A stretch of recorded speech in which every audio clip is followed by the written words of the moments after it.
me say that involuntary manslaughter is a very serious crime and a very serious charge, and holds significant gravity and weight for all involved.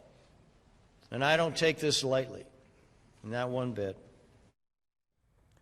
That is Michigan Attorney General Bill Schuette announcing more fallout from the Flint, Michigan water crisis. The head of Michigan's health department is among 5 people charged with involuntary manslaughter. The city's tap water was contaminated with lead and reportedly contained Legionnaire's disease, a type of pneumonia caused by bacteria. 100 people contracted the illness in 2014 and 2015, and 12 people died. The 5 officials are now charged in the death of one of those 12, 85-year-old Robert Skidmore, who died in December 2015. The state's attorney general says the officials did not alert the public to the possible danger. Now, Robert Skidmore was a family man, and he and his wife had 3 sons, 4 grandchildren, and 3 great-grandchildren.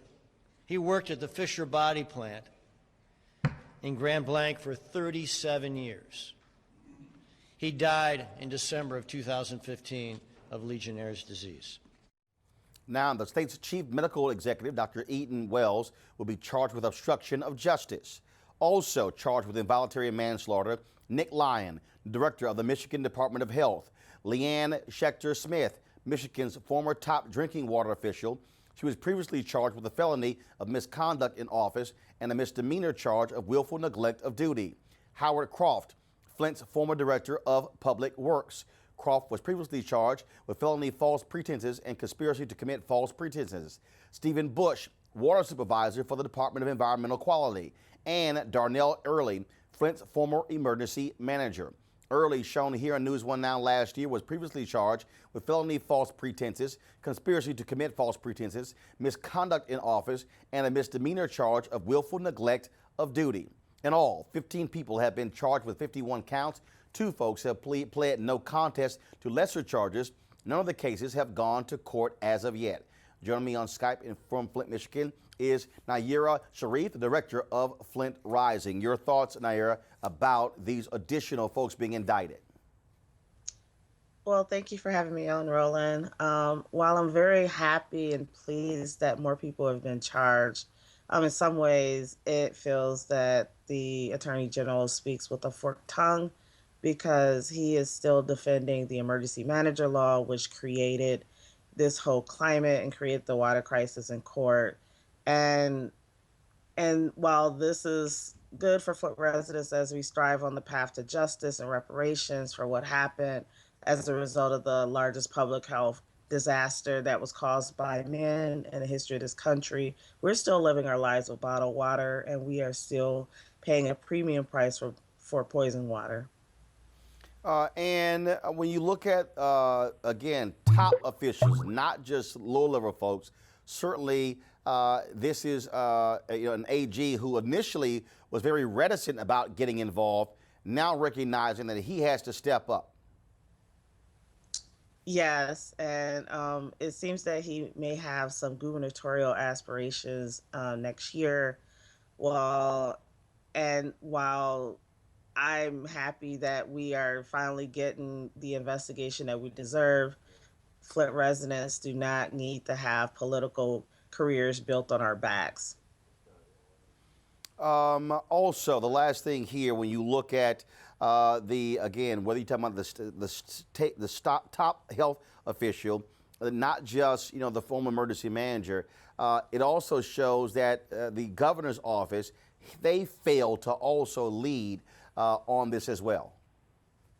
Yes, as we're getting into cabinet positions that the governor appointed being charged, there is renewed fervor in calling for Governor Snyder to resign, because it seems highly suspicious that your top people knew about what was happening and you didn't know.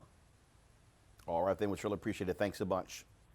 Thank you. I want to go to our panel, Vanessa, Fabiola, as well as Marlon. Marlon, I'll start with you. Clearly, the AG sees that there's a problem here. And also, look, to go after involuntary manslaughter as a result of Legionnaire's disease, that's far more aggressive than some people initially thought. Well, I'm glad, Roland, that someone is taking the initiative to hold someone accountable.